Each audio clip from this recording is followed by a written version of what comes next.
Welcome to the podcast ABCs of Parenting Adult Children. Please join us as we discuss parenting adult children and the unique struggles that it comes along with. Hello and welcome to ABCs of Parenting Adult Children podcast. My name is James Moffett and I will be your host. Today we have Teresa Rosario as our guest speaker. Hey, Teresa. Hello, how are you? I'm good. Thanks for joining us today. Thank you for having me. Appreciate it. Hey, go ahead and introduce yourself to our listening audience, please. Hi, well, as James said, my name is Teresa Rosario. I am the creator and host of Prosecco Queens podcast, basically like friends having lunch over drinks and talking. And I am a single mom of two. One is an 18-year-old child, and I'm also a professional in the outside world. I also juggle multiple jobs, including podcaster. So I'm out there just trying to do my thing, live my life, raise my kids, and do good. Good. Well, it's interesting that you have your own podcast. So you're a host as well as a guest, and it kind of gives you a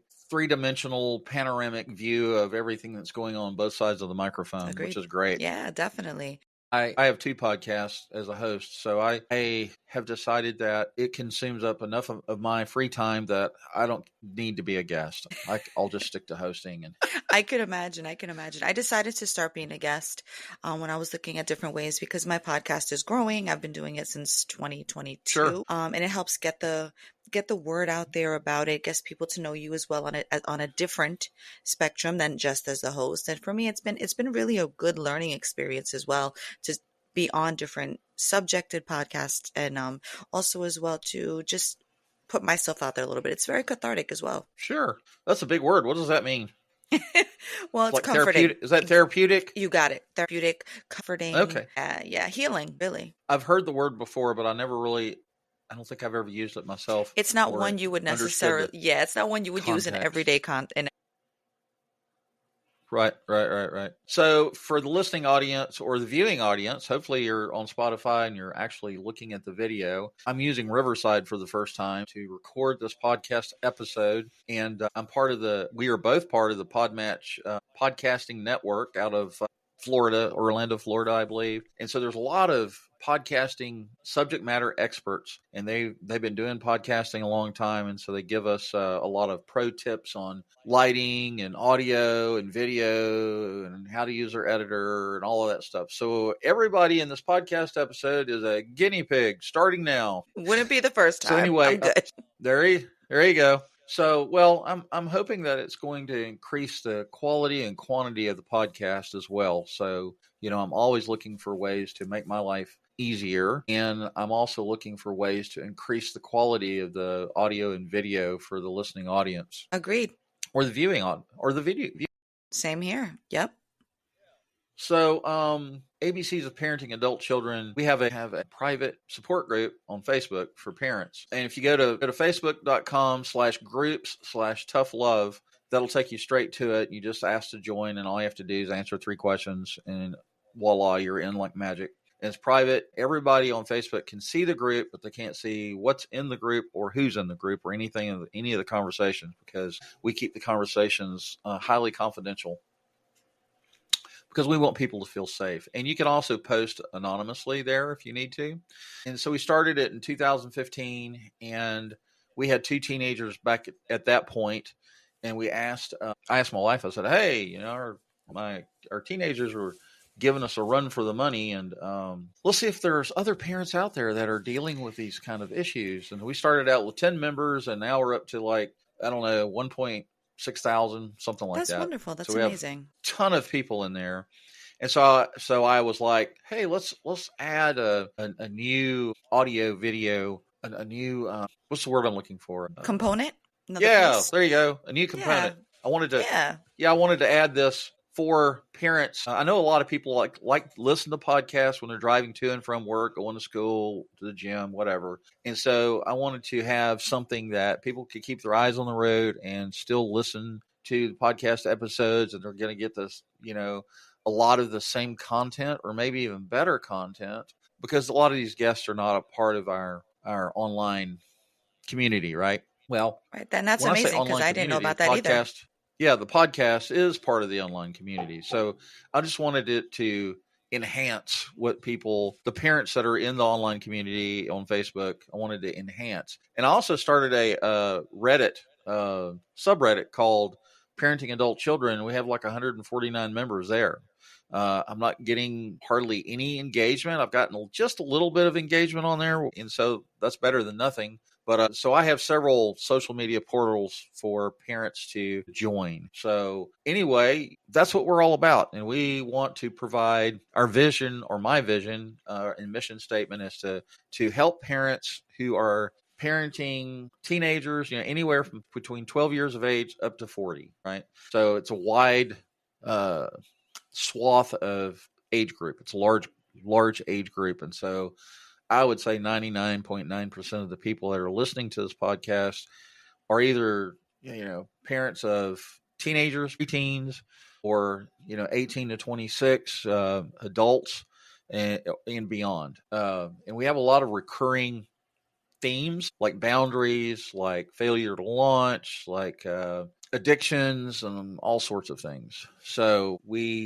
I'm very blessed that I have quality guests through the Podmatch Network that are subject matter experts, such as yourself, that can talk to and talk about the different aspects of transitioning from being a teenager into being a young adult, and all the problems and all the issues that they face during that transition. And so I'm going to quit talking now and just let you take off with it. Well, thank you, James. It's interesting because I have started over, right? Like a lot of families do. I had a relationship in my 20s with my daughter's father. And then after that had dissolved, I got into another relationship a couple years later, and I got married and had my son, right? Obviously my son. So I have children that are 10 years apart. I have a near 9-year-old, and my daughter's 18. And it's really an interesting thing. I have, obviously, then it's a girl and a boy. So in general, they've always been very different. So on top of mothering an 18-year-old daughter, I'm mothering a little mother. Right. So a lot of times what I've seen, and what I've seen in my experience too, is trying to create those boundaries. And I fail many times. I've had to have plenty of therapy myself and a lot of help myself in learning the tools in order to have that open communication. We weren't raised, and I say we very, very culturally, but also very generationally, to really speak to our parents. Right. There wasn't a lot of, it was kind of, you're here to be seen and not heard. Right. And don't correct me in public. Don't embarrass me. Those kind of things. Right. Now, don't get me wrong. I'm also with my children very like, I will always have your back, but you make sure you are honest with me, because don't embarrass me. Don't make me have your back and go to bat for you, because I'll do that till I die. But make sure that I know everything. I know the truth. I know what I'm going into. You know what I'm saying? Have those boundaries where your kids can feel comfortable coming to you and having those conversations, even the uncomfortable ones, even when you're uncomfortable as well. And what I've noticed over the years for me is that boundary is a little rough at times, because it's like I have to sometimes say, oh, yes, we can be friends and talk about this stuff as friends. I want you to be open with me, but I also want you to understand I may not be happy about it either. I am still your mother. I am going to always have your back, and I will coddle you when it's appropriate, but I'm going to give you that tough love when you need it as well, because I won't tolerate all constant whining and the woe is me all the time and everything else, because the world's not going to allow that. So it's very interesting. It's something that's constantly a work in progress for me, but I'm lucky enough to be able to have that open communication where my kids are comfortable having and coming to me when they have certain issues or questions as well. And other times I have to be like, listen, especially with my 18-year-old, you're going out into the real world. I need you to understand that there's no home without you in it that I have. But when you're going out to that real world, people aren't going to be as understanding, as comforting as mom. And I need you to be the way I raised you, but with so much empathy. So that's where the boundary lies. It's really an interesting situation to be in. Yeah, I think that moms and dads play different roles in parenting. Moms are very nurturing and very, very consoling, nurturing, healing. They're more focused on, I think, the children's emotional welfare and mental health. And like you said, coddling, they're going to do more of that. And I think the fathers, while they love the children fiercely, their mindset is more in preparing the child for real life. Right. And in real life, there are no participation trophies. That's right. And in real life, when you go out into the real world as a young adult and you get your first job, they expect you to show up to work on time. They expect you to be dressed properly. They expect you to be groomed properly. They expect you to have communication skills and be able to communicate verbally with other adults in a proper manner. And sadly enough, Gen Z and Gen X, I have adult children that they don't want to talk to me on the phone. They don't want to verbally talk to me. They want to text me, or they want to send me a message on Facebook Messenger, or Snapchat, or, whatever, and it's like, we've had several instances where my wife, who is their mother, if something goes wrong in their apartment, well, we're like, call your landlord and tell them something's broke. Right. Well, Mom, can you do that? I don't know how to communicate with. And I'm like, good Lord, just pick up the phone, go on to the property management website and leave them a message and say, hey, my garbage disposal or refrigerator or whatever the appliance is not working. Please come fix it, or pick up a phone and leave a voicemail or whatever. And I would think in some ways our Generation Z and Generation X kids, I want to call them kids because to me they are. I'm 63, right? I'm supposed to have grandchildren. Anyway, I think that because they were raised in the age of technology, they were born with a smartphone in their hand or an iPad or some kind of smart device that connects them to Google and ChatGPT and Snapchat and all these different social media portals. And they're teaching us old people, how to use this technology. Yeah. But when it comes to them being able to communicate in a analog world, right? That's right.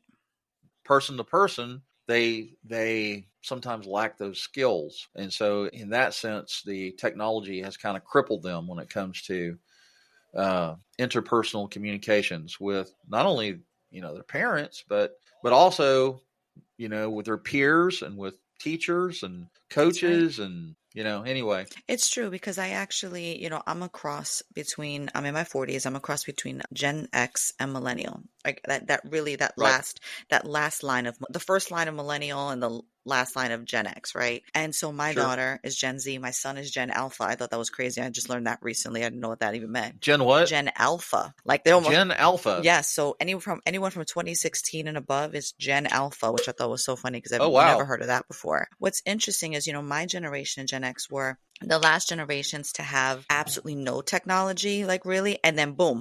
We had to learn everything, right? Like all of a sudden it started coming out and it was something that we had to learn. What I've learned over the years, and just we're talking the past 20 years, the amount of change has been so fast once it started that it's even hard for us to keep up. So for my daughter, for example, who is 18, she was obviously born in 2006. She also didn't have she didn't have like iPads and all that stuff. She had like the little e-readers kind of thing. Those like the really first ones, the little learning tools. And then she didn't get an iPad till she was like 10, I think it was, something when it started to become more of a thing for kids. And what's interesting is I look at my son now and I look at how advanced he is, even more than my daughter at 18, because they have the social media, but he's more of the language, like, that crazy slang. And I really age myself when I say crazy slang, because I think of our slang in the 80s and 90s. I'm like, this was nothing like this. This is a whole nother language that even my daughter doesn't understand. He talks to us and I'm like, slow it down. It's like, English, like please. when they say word.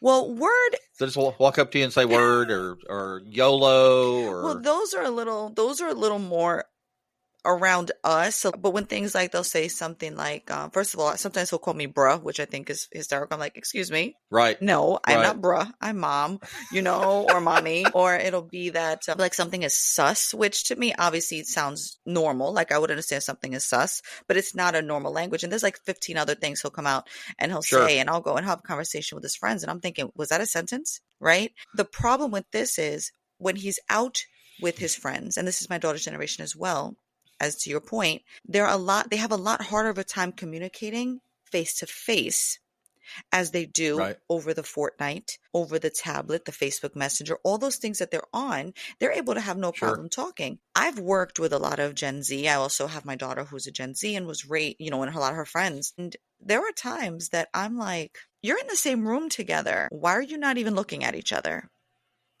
And it's awkward to me because I hang out still with my friends and we think about we were their age and we were doing fashion shows and taking pictures and having fun and Oh, playing sure. games, because we kept ourselves occupied, but we were together. So it's a really interesting difference to see how they can't communicate, like you had said, person to person. If you work with them like I do, there's a lot of hard time somebody looking you in the eye when they're speaking to you. There's a lot of Right. face down or, oh, I didn't know that I should say good morning. I'm like, I taught you manners. Where's the good morning? So one thing that it's crazy. So one thing I've been teaching my kids to help combat this a little bit is to, especially my daughter, since she's her senior year of high school, there's a lot of changes. Things like when she says she has a severe allergy. So she has severe egg allergies, right? So as she was little, she'd be like, Mom, I'm going to order food. I don't want to tell them I have an allergy. I'm like, absolutely not. Mom, can you tell them, like you were saying, can you tell them? No, absolutely not.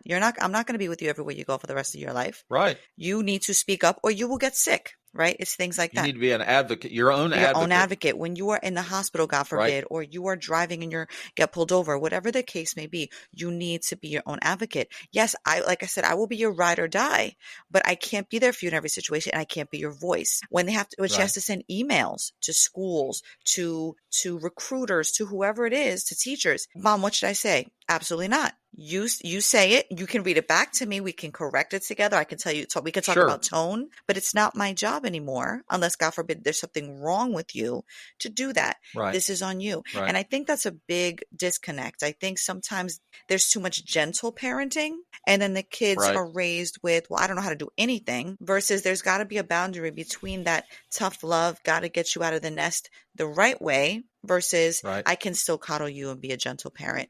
It's not an easy road, and sometimes I feel a lot of guilt sometimes because I just want to wrap them up, put them in the closet. This world is scary enough. Just leave them Exactly. in there, And we want, as much as possible as parents, we want to protect our children from the harsh realities of life, Yes. right? And our dream, our hope is that we can teach our children effective communication skills, effective coping skills, Right.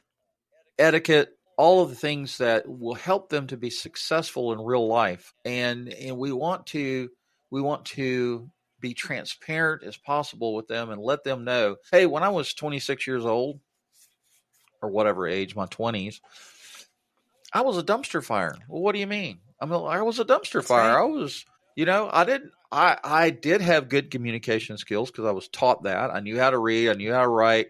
I knew how to communicate. But I didn't really have really good coping skills. I really didn't understand the harsh realities of adult life. Like, kids have no clue. They're like, I had no clue. When Nope. I was a teenager, my food was provided, my transportation was provided, my clothes were provided, my schooling was provided. I had access. Well, in the 80s, I didn't have internet. I had Right. access to library books. My mother took us to the library as kids. That's right. During summer vacations, all my peers were out at the lake partying and drinking and having sex and doing all the things that they're not supposed to be doing, Yep. right? And but my parents, they didn't allow us to run wild. They knew exactly where we were at all times. And there's a flip side to that as well. Yes. But anyway, we want to share and be as transparent as we can with our children so that they will understand that, mom and dad don't know everything, and mom and dad had to learn through the school of hard knocks, and you try to impart all this wisdom on them. And so, and one of the things that my parents taught me and my sister was think before you act. That was I am one a of the biggest things proponent. that you want to do well, before you do it, before you open your mouth, before you make a foot of one step forward, before you respond, how are you going to respond? Why are you doing what you're doing? And think of the consequences of what you're doing before you do it. Because guess what?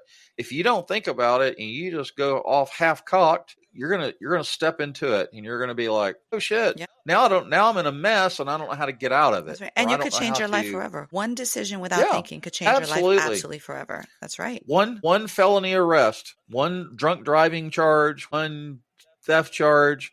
If a felony charge will follow you for the rest of your natural life, and you'll have to explain it over and over and over. Every time you turn in a job application, you're going to have to provide documentation that says, well, I had a felony arrest but I got no billed. They didn't indict me, and I wasn't convicted. That's right. But you have the embarrassment of having to share that information with everybody. And if you would have just stopped and thought about what you were doing before you did it, and recognized the negative or the positive consequences of those actions, then you wouldn't have to be doing that. I tell my daughter that all the time. I'm saying, look, to me, you're still a kid. To society, you're still a kid, right? 18 is a kid. Sure. 18 doesn't mean anything. Now, when I was 18, Right. when I was 15, 16, I was leaving. 18, I was leaving.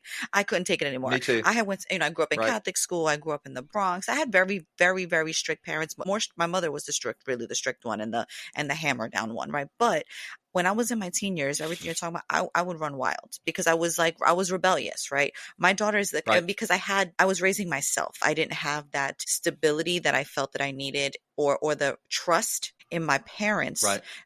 So literally school of hard knocks, right? So I made a lot of decisions that I look back now and I tell my daughter didn't have a lot of those experiences yet. And sometimes she goes, well, Mom, some of my friends are, I don't feel like I'm normal. I'm like, actually, you're the majority. There's no reason to rush certain things. I said, to be honest, if I could go back, I would focus more on my schoolwork and less on all the other stuff I was doing. Hindsight is 2020. So with my kids, I look at her and I say, to me, you're a baby. You have never had experiences because, to be honest, I think that's a blessing that certain experiences you didn't have. I said, but now you're Right. 18. So society, legally, you are an adult.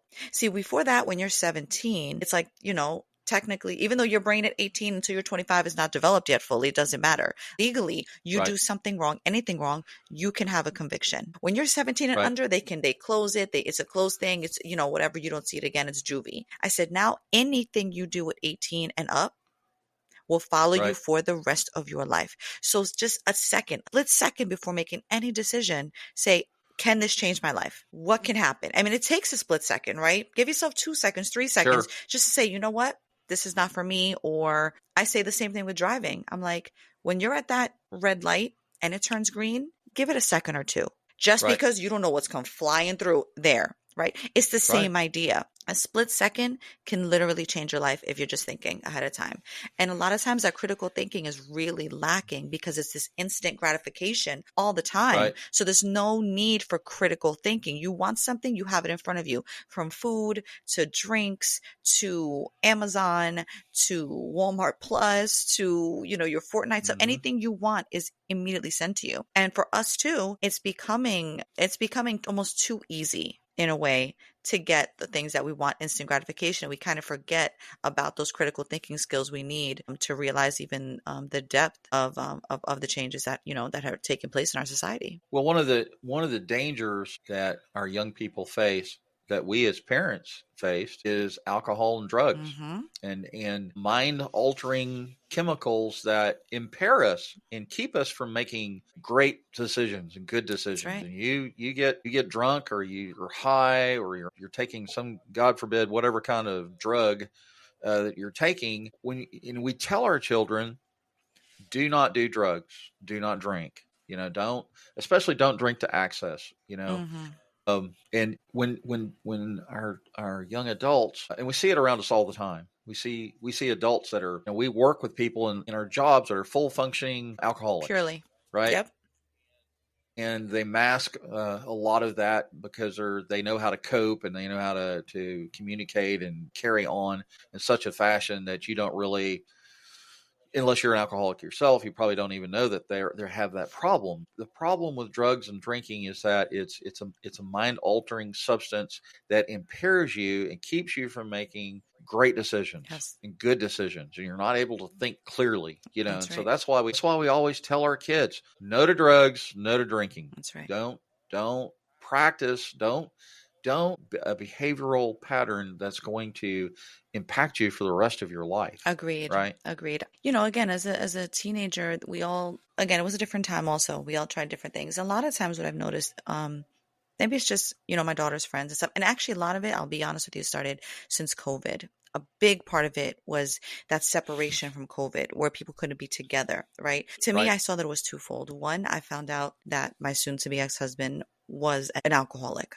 right? Earlier than that, I saw signs of things, but it was nothing that was so obvious. But COVID, the depression of COVID, that all brought out old demons, right? That he thought he had kicked. Sure. Tons of old demons. Sure. I didn't know because we had started over. It was a whole different time of our life. So it wasn't something that was around when we had gotten together. So on top of that, I've noticed with COVID, because there was such depersonalization of everything from schooling to work, right? That some of the other things for teenagers weren't as I guess there wasn't as much exposure to those outside sources as they were when we were younger, right? I could go to a party when I was younger, and a stranger could hand me a blunt of some sort. I would take a hit of it and keep going. Didn't think nothing of it. This person could have had God knows anything from anywhere. Didn't matter. It was just something you did. Somebody handed you a beer. That thing came from who knows where. It was already open. Nowadays, the first thing I'm like is you never leave your drink open. If you have a drink, you take it with you. You get a cover that tells you, watch the straw color. Things like that. Oh, yeah. Because there's so many things now that we're more hyper aware about that at the time we took for granted, right? And we put ourselves in positions that weren't very bright. And I laugh sometimes. I talk to my friends. I'm like, God, you don't think of all the times that we just got into a car with somebody and it could have ended up really, really bad, right? But it wasn't things at the time. Not that you didn't know right from wrong. It's just that was just society. That's just what we did, right? Nowadays, we have the, people in Uber drivers, and I'm telling my daughter, you make sure you're on the phone with me the whole time, or you check the license plate, you check the driver's picture, all these things. So it's really, in a way, it keeps you hyper vigilant, but it's also kind of a blessing and a curse. When it comes to the alcohol and the drugs, one thing that, I always worry about, because I have on my side, there's alcoholism, and I barely touch the stuff. I don't like really much of the taste anyway. I love me a Prosecco. Don't get me wrong, but that's every once in a while, and that was because I had been exposed to it at a younger age. I never thought, now I look at my son and I have to be careful, and I'm going to have to learn the signs of things like that as he gets older, because his father, you know what I'm saying? And there are things that I didn't know about his father. With my daughter, it was more about, I never worried about drugs and alcohol. With her, I worried about her mental health because of things I learned later on about her father as we got older. We were kids when we started dating. So there's things that, you don't realize could have a profound effect. And I'm a huge supporter. I'm also active in the mindfulness approach to things, right? Is to be self-aware, learn who you are, because like you said, you're going to be a different person in your 20s. You're going to be a different person in your 30s, 40s, and so on and so forth. Sure. But learn who you are fundamentally so you can handle triggers in more of a healthy way, as opposed to the ways that we were never taught, the ways we were taught to just drink it or smoke it away or whatever it was. So it's really an interesting dichotomy that we're living here right now between the generations. Well, one of the drugs that is a killer in America is fentanyl. It's terrifying. And that's the message we need to be sending to our young adults is, if somebody hands you a blunt or if somebody hands you anything, I don't care what form it's in, you've got to be very careful that it's not laced with fentanyl. That's right. Because fentanyl can kill you instantly. And our kids are like, oh, you're just so super vigilant and you're just so paranoid about everything. And it's like, some of this stuff is life and death. Instantly. It really is. It really is. So we really want to protect our young adults from as much danger as possible. I agree, because it's definitely a different world. That fentanyl crisis is terrifying. I knew a lot of people coming up that actually, including my daughter's uncle when he was young, of drug overdose, just heroin, speed, those kind of drug overdoses. Now you're hearing of people dying of the fentanyl, and it's literally in anything from marijuana that you buy, that's if you're just getting it off the street, to a pill. When I was a kid, one thing I never took was strange pills when I was a teenager, because I was always scared for some reason I'd be the one that would drop one ecstasy pill and that'd be the one that would kill me. You know what I'm saying? Right. And so I never did those hard things because that was always terrified. Way before my years, way before fentanyl became a thing or even a word that we knew of, I was always terrified from just way before my years that would be the one time I'd be the one person that would take something, laced with something else. And it always steered me clear of all of that hard stuff. But nowadays it could be anything. It literally could be anything. Right. You can touch it on a doorknob. It could kill you. You know what I'm saying? Right. So it is really a scary world, especially with that running rampant for sure. Hey, so I'm going to ask you one of your questions off your profile. Sure. How has navigating single parenthood shaped your approach to parenting? And single parenthood is something that I want to explore on the podcast because it's not really spoken about a whole lot. Amen. It's not. So talk about single parenthood and how it shaped your approach to parenting? Well, I'll start by saying nobody, 90%, and again, when I say that, because some people actually decide I'm going to be a single parent, right? Like on purpose. They're like, I'm done waiting for Oh, of my, course. my Yeah. significant other. I want to be a parent. I'm going to do this, right? In my case, not one time did I go into a relationship actively looking to be a single parent, right? Unfortunately, it's happened both times I was in very long-term relationships. One thing I explore on my podcast is, one of the things that people talk about a lot is there's always a shame, right? And more towards mothers than if you had a single father. If you have a father, it's like, oh my goodness, you're such a good dad. But if it's a woman, it's like, There's a stigma. there's a stigma. If you're a female, it's like, Right. oh, so she had 2 kids with 2 parents, with 2 fathers, 2 men, whatever. And I'm like, wait a second, aren't women allowed to start their lives over again too? Women are allowed to Sure. have more than one long-term relationship, and sometimes a child does come from that. Does not mean that they're choosing to say, you know what, I'm gonna, in 10 years, this is all gonna fall apart. You're not thinking in those, right? Nobody just makes the decision, I'm going to have a failed relationship. That's exactly correct. And you can't control other people and other people's actions, right? Just how you react to them. Right. And for me, I refuse to have and allow more toxicity in my house around me and my children, because it was making me physically sick. It was affecting my children. A lot of times people say, well, isn't the nuclear household better? Absolutely not. When you have 2 parents who literally cannot be in the same room together, that's doing more damage than it is good. In any Absolutely. direction. Yes. Then there's no communication when there's nothing but screaming and yelling. I was raised like that. And there were times that when I got a little older, I was like, wow, my parents really should have gotten divorced. That wasn't cool, because that distorted my view of relationships as well. Right. You know what I'm saying? Right. You can have, it can really distort a child's view on relationships. As a single parent, mother or father, if you're the custodial and you're full-time, you really are the mother and the father, which is Right. why I say I have to bridge that gap between tough love all the time and my kids can come to me and they can come to mommy and they can cuddle them and they can sit with me and hug me. And that's my comfort too. Right. And Sure. It's hard sometimes because the burnout, the guilt, the other day I had this, there had been like 3 weeks of just pure stress around my daughter's life. And I realized, I'm like, why am I so calm about all this? I couldn't figure out why. And I had to have like an emergency session with my therapist. I said, I don't understand why I haven't broken down about all this yet. And she said, because you've been in shock. And I was like, wait, what? And she was like, you've been in shock. I was like, she's like, you didn't have time to freeze or flight or anything else. You have been in shock. And I said, wow, I thought I was just numb. She says, no. She says, but be careful, because it could be, then there could be the straw that will break the camel's back. And that'll be the thing that you need. That's going to, release what you didn't realize you were feeling. Sometimes we don't realize as parents as a couple, single parents. I will caveat this by saying, let's be real. In every relationship, whether it's 2 parents or not, there's always a primary parent. 95%, right. It is the mother who is taking on the brunt of every piece of schedule, appointments, school emails, lunches, groceries, housekeeping, everything, right? I think that's just our culture here in America. That's exactly it. And we take that on because we just think that's our role to do, right? And a lot of times we then build that resentment around our partner, or for example, in my case, the fathers of my children who are out there living their lives, doing whatever. They get to come in every other week and be the fun parent. We get to go. Right. And I have to be the hard ass because I have to be like at home, homework, beds, bath, schedules, chores, right? All those things. And right. Mom, please. So then they go with their fathers and it's like a mini vacation. You know what I'm saying? Right. So it's really an interesting every 2 day. sets of rules. That's exactly it. And so every day to navigate it can be very difficult. It's a very windy road.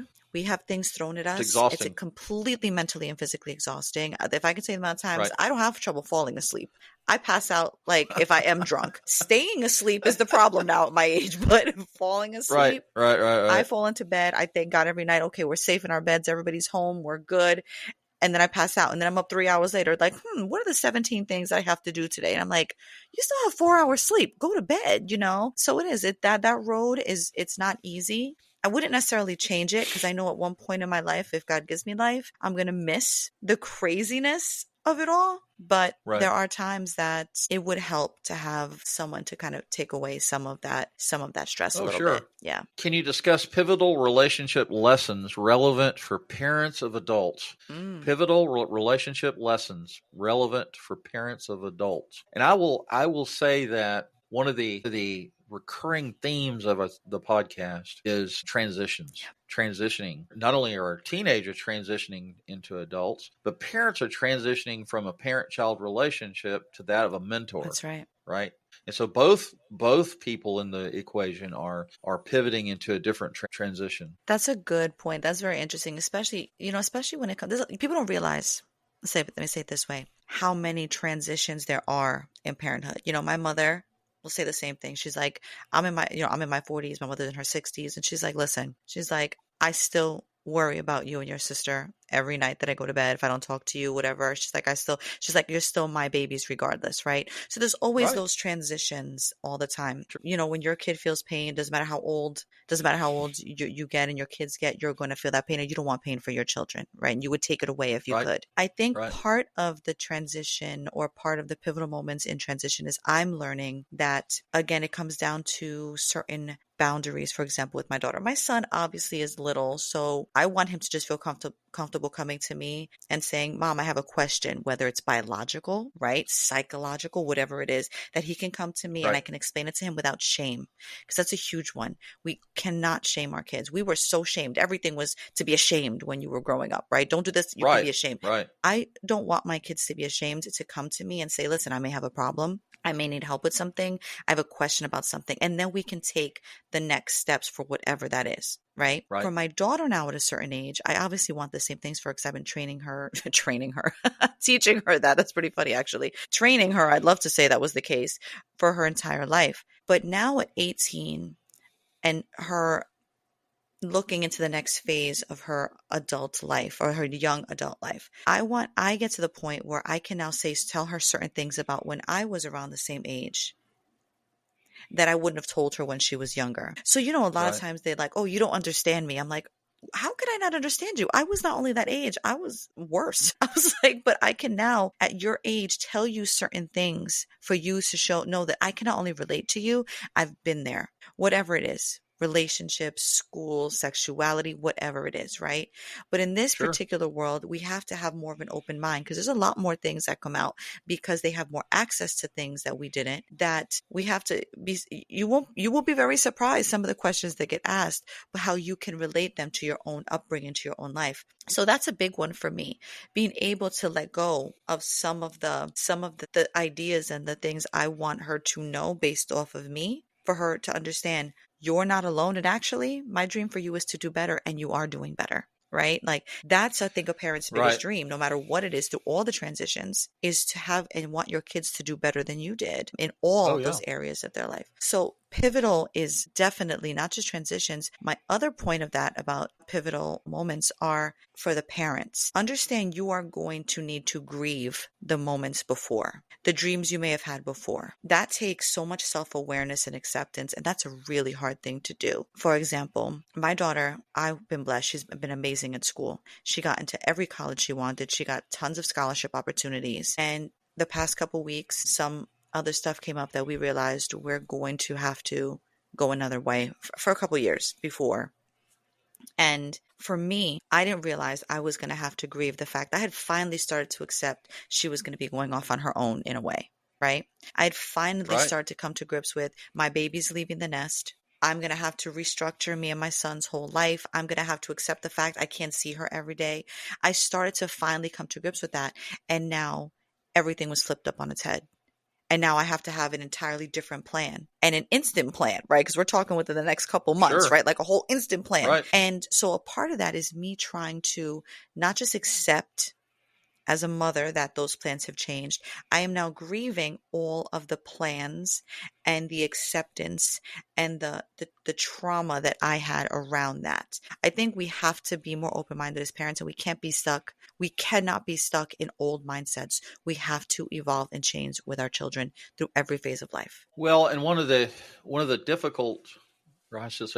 difficulties for single parents is that, especially when there's a 10-year gap between age groups, you've got a 10-year-old daughter, 18-year-old son, they're both transitioning differently. That's right. And you as a parent, a single parent, you have to be able to seamlessly understand those transitions that they're going through and how to approach those. And it's mind-boggling to me to even think about that. But it's being a single parent is tough. And I have not been a single parent. Well, my first divorce, I guess you could say I was a single parent when I had my son every 2 weeks or every other week or whatever you want to call it, Right. visitation rights. And so I guess when I had him, I was a single parent at that point. Right. But I still had his mother to lean on if I needed to. Right. It's not like she was totally out of the picture.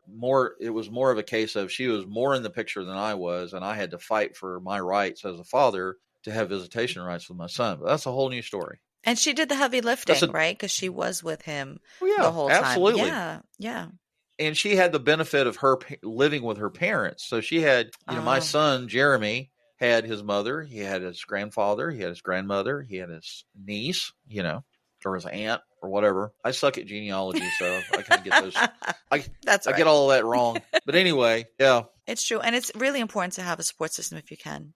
I am blessed with that because I do have my parents. My mother works full time, but my dad's retired. So at times during the weeks when I have to be in the office or I have to, work my second job, some nights when my daughter's not around, I have to be like, my dad luckily is able to help me out with my son. And that helps a lot. Great. Yeah, that helps a lot. I'm like, Dad, can you pick him up from school today? Or he has specific days. He knows that that's part of his responsibility. He doesn't do anything else. So he's like, right. I have a responsibility these days to pick up my grandson. So it does help to have a support system. If you're able to, really do. My heart breaks for someone who doesn't really have a support system because it does take a village. It is really hard. And emotionally, again, for a parent as well, to not be able to have an outlet, it's really a terrible feeling after a while. One of the things that I advocate for single parents and couples that are parents is self-care. Amen. We get so wound up and involved in our children's lives, and the emotions, the mental, emotional, psychological, environmental. There's so many things going on, and we get so consumed.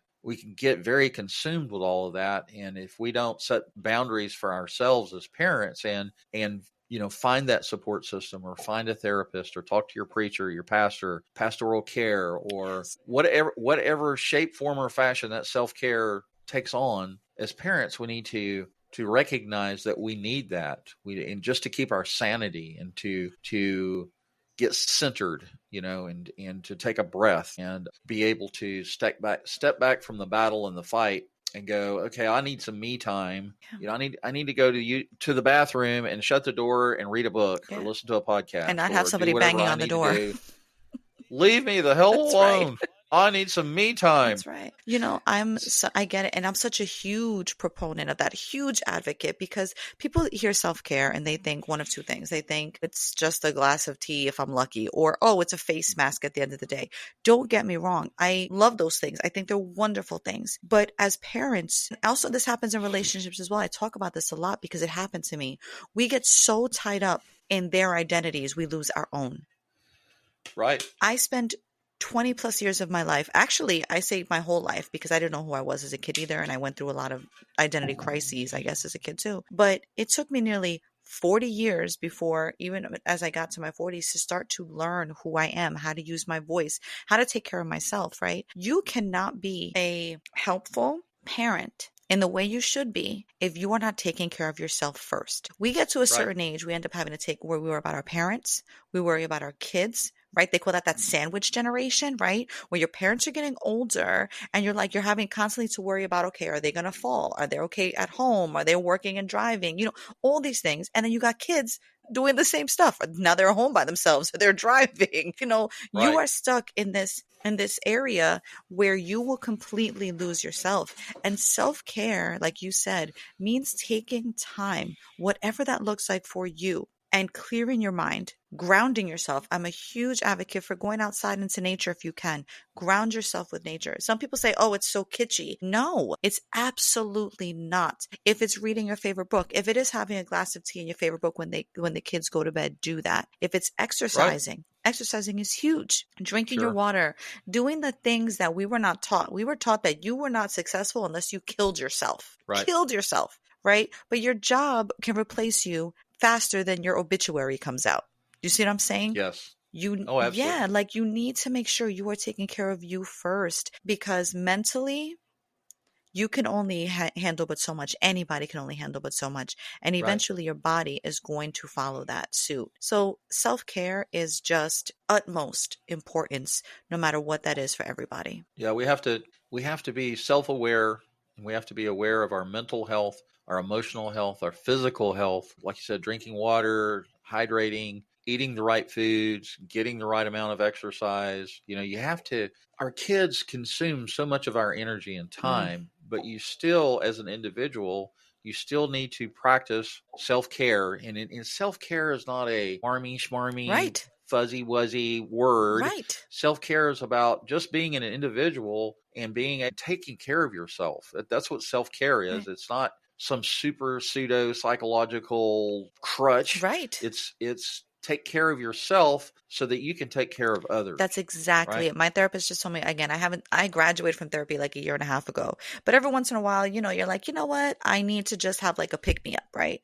And because of how the past 4 weeks have gone down, I'm like, you know what? I need to just get this out. I need to speak to her. And she said to me, she says, Teresa, she says, you go into the office again? I said, 2 days a week. She said, you know what? When you're not rushing home to go to your second job, she goes, your son is safe at home with your dad and your daughter and everything else. She says, just take a couple minutes extra. Don't rush home. Go walk in a store if you need to. Go sit in your car and listen to a podcast, listen to some music, read some of your book, whatever it is. She's like, take a nap in your car if you need to. Those kind of things. She says, take a few extra minutes where you're not, because she's like, because the second you get in your house, here it goes. Boom. You have 2 ears. You'll have 5 conversations going in and out of each one. And mom, I need this. Mom, I need that. Mom, did you hear this? How was that? And the thing is, she's like, you'll walk in. How were the kids today? How was school? What'd you have for lunch? Do you have homework? All of a sudden you go into a mode without even realizing that you're in that mode. And it goes until bedtime. Right. And then the kids are down and they've had a great day. They are knocked out and you're laying in bed like, well, now I got 94 more things to think about for tomorrow. Right. So it's like, when do you have that mind calm? When do you have that time to just relax? The other piece of this is a lot of us, and I'm sure dads do it too. But for moms, I know a lot of us, I forgot what they call it. They call it like late night punishment or something like that, where we see, we have maybe an hour or two where we should be going to bed after the kids are asleep.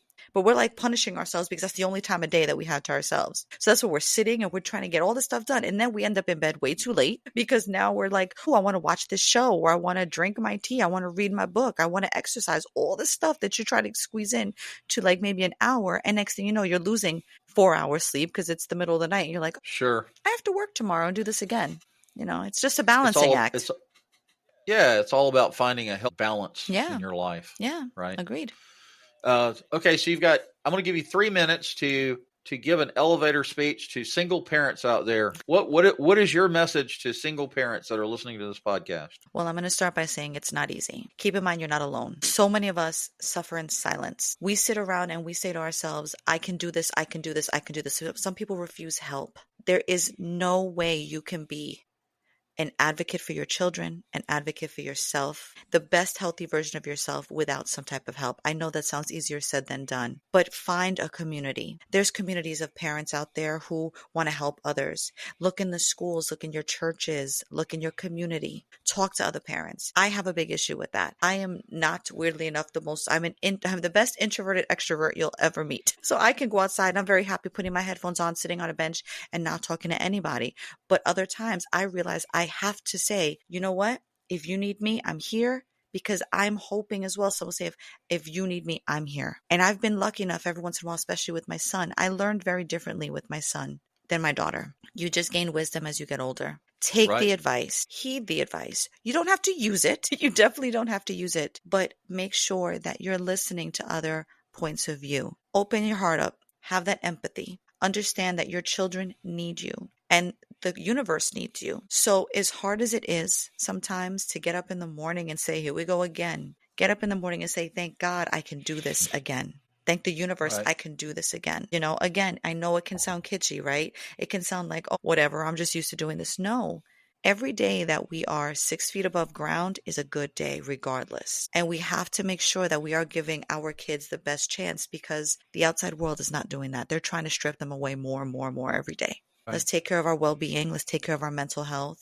Get help if you need it. There is nothing wrong with asking for help for therapy. There's a million self-help books out there. We have the million podcasts of people that have been there where you are and live it every single day as well. Find community, find help, and know that if anything else, there's a million of us out there going through the same things. Don't be afraid to reach out when needed. Thanks, Teresa. I appreciate you sharing that. And I appreciate you being on this podcast episode with us. Thank you so much. Yeah, absolutely. And so to the listening audience, I'm going to say thank you for the privilege of your time. You can watch this podcast episode on Spotify, and it's a video episode, and you can, there's a website that I created, and I'm going to try to share my screen. Where am I sharing? Screen, entire screen. And I want to go to here. I want to share that. And I want to get that out of the way. So can you see the website? Yes. Okay, so the URL is parentingadultchildren.podcastpage.io. I know you probably can't see this if you're watching the podcast, but if you go to Spotify and you go to the About page on the Spotify, ABCs of Parenting Adult Children, you'll see this link. It'll say website link, and it's got a list of episodes that you can go down, you can listen to. Just talks about me. I have blog posts where I go in and leave messages for you guys to understand what's going on or what to expect. Reviews is huge. If you listen to a podcast episode, please, like on Apple Podcasts, I think all of the hosting providers, you can actually leave a review. If you go to Apple Podcasts or Spotify or any of the other reviews, they'll pop up here and you'll see them. You can contact me via email. You can leave me a voice recording and I'll respond. So I would highly recommend you visit our website and leave a review. If you listen to a podcast episode and you like it, leave a review, and that'll help other people that are thinking about whether they want to listen to the podcast or not. And so you can also listen to us. I already told you, website provides contact information, upcoming show schedule, place to leave a review for the podcast episode. You can also listen to the audio version of the podcast on Amazon Music, iHeartRadio, Apple Podcast, and Public Radio. I try to release a new episode every Friday at 8 a.m. And Teresa, thank you for being such a wonderful guest, and I appreciate your insight of what it's like to be a single parent and all the different struggles and challenges that happen there. Thank you. I appreciate you having me on this platform. Yeah, and tell the viewers about are you able to share your podcast? Do you have a share button on your Riverside FM? I don't actually have it up in front of me, but yes, I would be able to share. But what I can say for sure is my podcast is called Prosecco Queens Podcast. Like I mentioned earlier, it's kind of like ladies lunching or having brunch with your closest friends and your family. It's discussions about love, relationships, dating, sex, parenting, spirituality, and the gamut. I do everything from book reviews to smaller episodes where it's just me talking about my experiences and how to help and how I've been helping healing from different traumas, parenthood, relationships, and so on and so forth. It's really a self-help, self-awareness, hope. Gotcha. And that's what I really try to, and empowerment I try to put out there. That's at Prosecco Queens Podcast. It's on TikTok. I'm on Instagram. Also on YouTube at Prosecco Queens Podcast, where I show my videos. I also have a small video of the recordings as well for each episode. So please subscribe. Clips, exactly. Please like and subscribe. Follow me, my community as well. And I appreciate it. Thank you. All right. Not a problem. Thank you for sharing all of that. Please tune in next week for another episode of our podcast on parenting adult children.